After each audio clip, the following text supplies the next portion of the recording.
ISO 13485 Clause 1, Scope, what every medical device organization must know. Welcome to eLeap's in-depth guide on ISO 13485, the international standard for quality management systems in the medical device industry.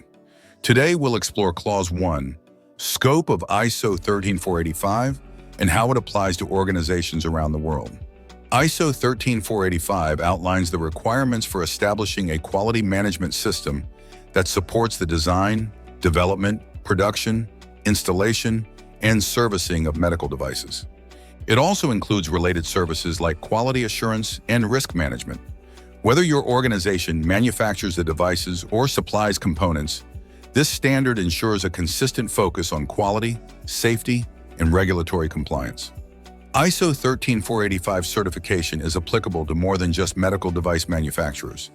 It extends to suppliers of components, packaging services, sterilization providers, and even those responsible for device servicing. For example, a company that develops parts for imaging devices would need certification to ensure all processes meet international standards of quality and safety. Let's take another example of a prosthetics manufacturer. By implementing ISO 13485, they could streamline their production processes, improve the traceability of materials, and ensure that every product meets both customer expectations and regulatory requirements. This alignment helps reduce time to market and avoid costly recalls. ISO 13485 is globally recognized and often mandatory for accessing major markets. In regions like the United States, the European Union, Canada, and Japan, ISO 13485 certification is a regulatory requirement for medical device approval. For example, to sell medical devices in the EU under the Medical Device Regulation, MDR, manufacturers must have an ISO 13485 certified quality management system implemented.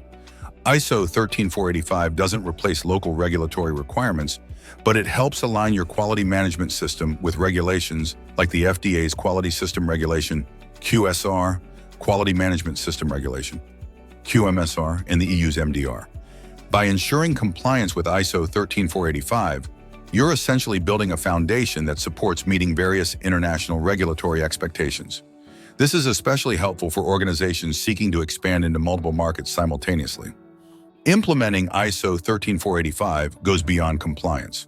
Start with a gap analysis to identify any discrepancies in your current quality management system. Next, document all processes clearly and ensure thorough training for your staff. A validated 21 CFR Part 11 system like eLeaP is required. A continuous improvement approach, such as the PDCA, Plan, Do, Check, Act cycle, is recommended to monitor, assess, and improve processes continually. This can help streamline operations and maintain a high standard of product quality. Risk management is integral to ISO 13485. Every process from design to final validation must include risk assessments to ensure that potential issues are identified and mitigated early.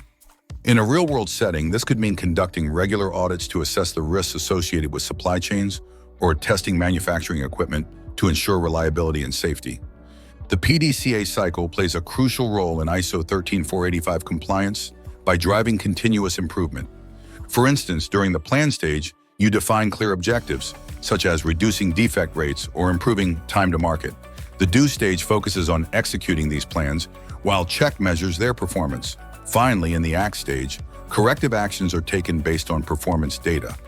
Understanding the scope of ISO 13485 and how it applies to your organization is essential for establishing a world-class quality management system. In our next video, we'll dive deeper into Clause 2, covering the normative references that support ISO 13485 compliance. Don't forget to like, share, and subscribe for more insights into ISO 13485 and regulatory compliance. eLeaP, empowering learning, quality, and performance.